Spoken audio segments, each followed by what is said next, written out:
এই ময়লা থেকে আমরা বিনা পুঁজিতে হাজার হাজার কোটি টাকা ইনকাম করতে পারি, সেই গল্প আপনাদেরকে শোনাবো। আর তা হচ্ছে যে দেখেন যে আমার সামনে আছে কি, আমার সামনে বিভিন্ন সবজি আছে, দেখেন কলা আছে, কিন্তু এখানে এখানে ওয়েস্ট যেগুলো বাতিল যে কলাগুলো আছে, তারপরে কলার চুকরা টন কে টন কলার চুকলা আছে, তারপরে আছে আপনার খড় আছে, এই যে কলার পাতা আছে।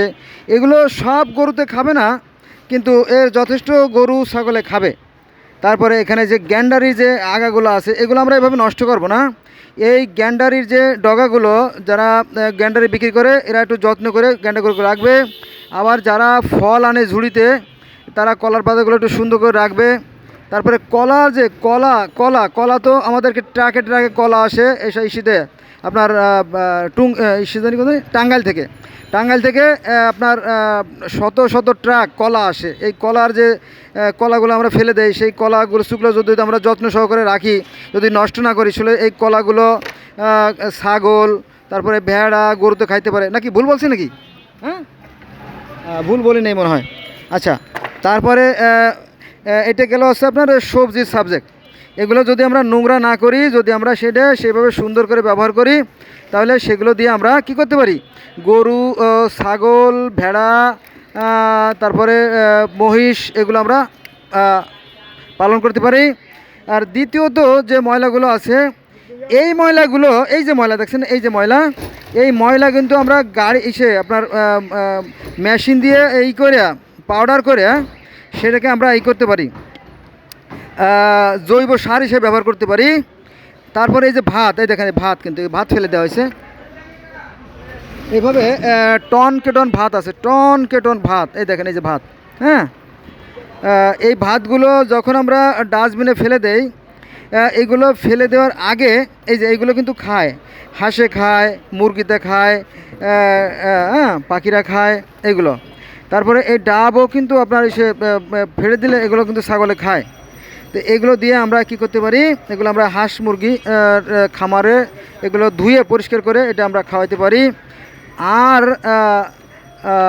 যে এই যে ময়লাগুলো আছে দেখেন, এই যে এখানে আছে পলিথিন আছে, প্লাস্টিক আছে, রাবার, এগুলো কাগজ, এগুলো যখন আমরা ঝুড়িতে ফেলে দেই, অর্থাৎ এটি কিন্তু প্রসেসটা করতে হবে ঘর থেকে।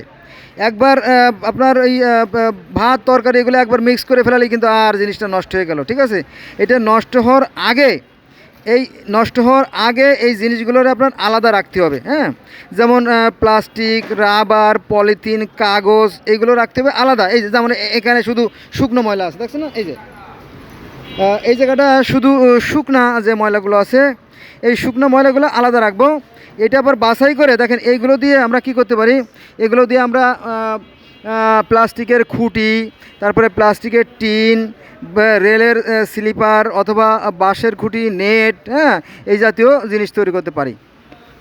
তাহলে এই ময়লাটাকে যদি আমরা সঠিকভাবে নিয়ন্ত্রণ করতে পারি, এই ময়লার যদি আমরা সঠিক ব্যবহার করি, তাহলে আমরা এই সারা বাংলাদেশে শহরগুলোতে যে সমস্ত ময়লার ভাগাড় আছে, দেখেন ভালো ভালো কলা, দেখেন এই দেখেন, এই যে একেবারে ভালো কলা, দেখেন ভালো কলা, এগুলো আমরা নোংরা করব না। নোংরা করার আগে এটা সিস্টেমটা করতে হবে। আর সেক্ষেত্রে আমাদের সবার সচেতন হইতে হবে আর কি। হ্যাঁ, 2-4 জন লোক সচেতন হলে হবে না, সরকারিভাবে এগুলো নিয়ন্ত্রণ করতে হবে এবং সরকারিভাবে দায়িত্ব নিতে হবে। তাহলে আমার মনে হয় যে এই ময়লা থেকে আমরা প্রতি বছর হাজার হাজার কোটি টাকা আয় করতে পারবো। আমরা এই দেশটাকে জাপানের মতো সুন্দরও করে ফেলতে পারি যদি আমাদের সকলের সদিচ্ছা থাকে।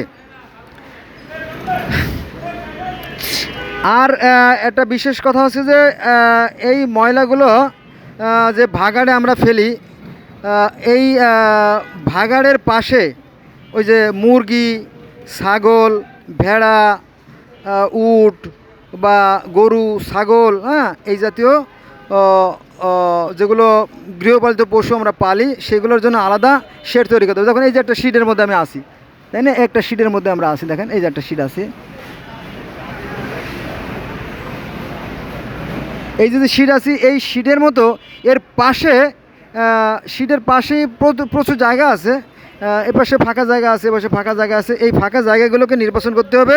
এখানে মুরগিগুলো থাকবে, যেমন এই যে খাবারগুলো দেখছেন না, এই মুরগিগুলো যদি আমরা পানি দিয়ে ধুয়ে পরিষ্কার করে, যদিও এগুলো খিচুড়ি বা ভাত আর সাদা ভাতও আছে, এগুলো যদি আমরা সবাই সচেতন হই তাহলে কিন্তু এটা সম্ভব। এই দেখেন এই ভাতগুলো আমরা হাঁস মুরগি গরু ছাগল পালতে পারি। আর ওই শীটের পাশে আরও কয়েকটা শীট থাকবে, যেখানে গরু থাকবে, যেখানে ছাগল থাকবে, যেখানে হাঁস মুরগি থাকবে, ঠিক আছে? তাহলে এই ময়লাগুলো একটাও নষ্ট হবে না। শুধু তাই না, এই দেখেন এই যে চায়ের যে উদ্ভিষ্ট ফেলানো হয়েছে, দেখেন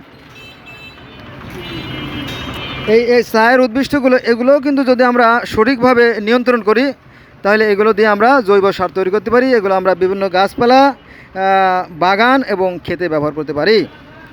হ্যাঁ, আমি যে কথাগুলো বললাম এগুলো মূলত একটা উর্বর মস্তিষ্কের কথা। এটা জাপানিদের মতো সুন্দর কথা। বাঙালি কতটা খাবে আমি জানি না। হ্যাঁ, আমি দোয়া করি যে বাঙালির শুভ বুদ্ধির উদয় হোক। আমি এইভাবে আমার কথাগুলো যদি বাঙালি মানে, তাহলে আমি তাদেরকে প্রতি বছর বিনা পুঁজিতে হাজার হাজার কোটি টাকা ইনকাম করে দেওয়ার মতো সক্ষমতা বা যোগ্যতা আমার মস্তিষ্কের ভিতরে আছে। ধন্যবাদ সবাইকে এত সময় আমার সাথে থাকার জন্য। আল্লাহ হাফেজ।